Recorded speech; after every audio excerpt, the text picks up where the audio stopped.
हिमालय की ऊंचाइयों में जहां बर्फ की चादरें सदियों से जमी हुई हैं और पवित्र नदियां अपने उद्गम से बहती हैं, एक अद्भुत यात्रा का आरंभ हुआ।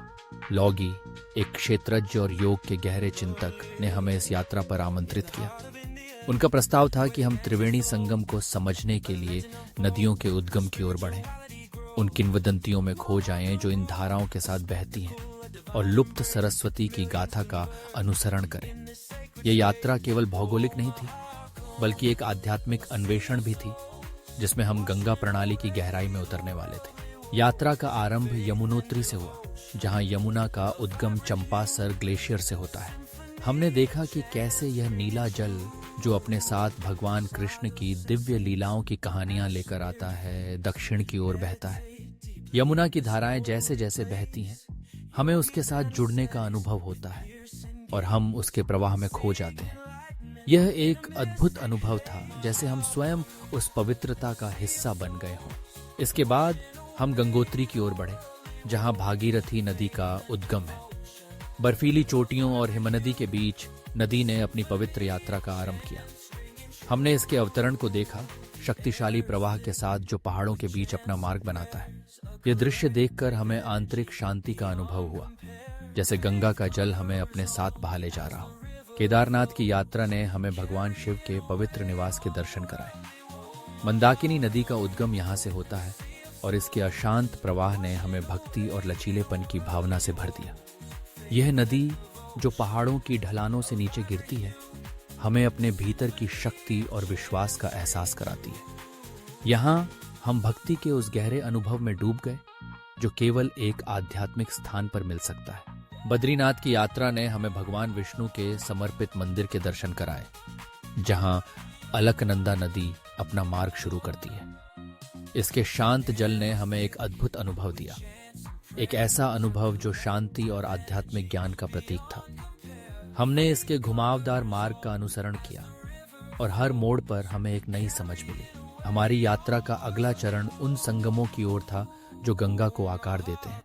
देवप्रयाग में हमने भागीरथी और अलकनंदा नदियों का पवित्र संगम देखा, जो मिलकर गंगा का निर्माण करती हैं। यह संगम न केवल जल का, बल्कि आध्यात्मिकता का भी संगम था। यहाँ गंगा की यात्रा की आधिकारिक शुरुआत होती है और हमें इसके महत्व का गहरा एहसास हुआ। रुद्रप्रयाग, कर्णप्रयाग और नंदप्रयाग में हमने मंदाकिनी, पिंडर और नंदकिनी नदियों को अलकनंदा में मिलते देखा। ये नदियां न केवल जल का प्रवाह हैं, बल्कि वे हमारे भीतर की भावनाओं और विचारों का भी प्रतीक हैं। हर संगम ने हमें एक नई दृष्टि दी और हमने समझा कि कैसे ये नदियां एक दूसरे से जुड़ती हैं, जैसे जीवन में हम सभी एक दूसरे से जुड़े हैं। हमने सरस्वती नदी की कहानी का भी पता लगाया, जो एक बार गंगा और यमुना के साथ त्रिवेणी संगम का हिस्सा थी। यह लुप्त नदी ज्ञान, संगीत और कला की देवी सरस्वती का प्रतिनिधित्व करती है। हमने इसके खोए हुए मार्ग का अनुसरण किया, इसके किंवदंतियों में खो गए और इसके आध्यात्मिक महत्व को समझा। सरस्वती की कहानी ने हमें यह सिखाया कि ज्ञान और सृजन का प्रवाह कभी समाप्त नहीं होता, बल्कि वह रूप बदलता है। इन पवित्र स्थलों की यात्रा ने हमें त्रिवेणी संगम के महत्व को और गहराई से समझने का अवसर दिया।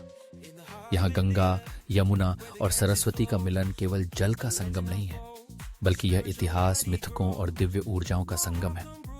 यह एक ऐसा स्थान है जहां हम अपने अस्तित्व की गहराई में उतर सकते हैं और अपने भीतर की सच्चाई को पहचान सकते हैं। महाकुंभ के संगम द्वार पर पहुंचकर हमने देखा कि यह स्थान केवल भौतिक नहीं है, बल्कि यह एक आध्यात्मिक अनुभव का प्रतीक है।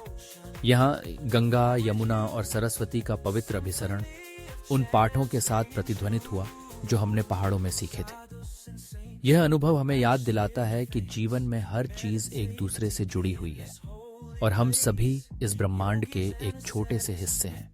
गीता का 14वां अध्याय मैंने घोषणा की, गुणत्रय विभाग योग, 3 गुणों के विभाजन का योग। आइए हम इस अध्याय की गहरी शिक्षाओं में तल्लीन हों। संगम द्वार के पास मैंने एक झिलमिलाता पोर्टल खोला। हवा में गतिशील संतुलन की भावना थी और हम एक ब्रह्मांडीय परिदृश्य में प्रवेश कर गए। यहाँ 3 गुण, सत्व, रजस और तमस, स्पष्ट रूप से प्रदर्शित थे। उनकी परस्पर क्रिया एक ब्रह्मांडीय नृत्य थी। जैसे ही हम इस ब्रह्मांडीय रंगमंच में पहुंचे, हमें समझ में आया कि ये गुण केवल सिद्धांत नहीं है, बल्कि ये हमारे जीवन में गहराई से जुड़े हुए हैं। कृष्ण ज्ञान और संतुलन के प्रतीक अर्जुन को गुणों की अवधारणाओं को समझा रहे थे। यह दृश्य हमें यह सिखाता है कि हमें अपने भीतर के गुणों को पहचानना और संतुलित करना चाहिए। इस यात्रा ने हमें यह सिखाया कि जीवन में हर अनुभव, हर संगम हमें कुछ नया सिखाता है। हम सभी एक दूसरे से जुड़े हुए हैं और हमारे अनुभवों का एक गहरा अर्थ है।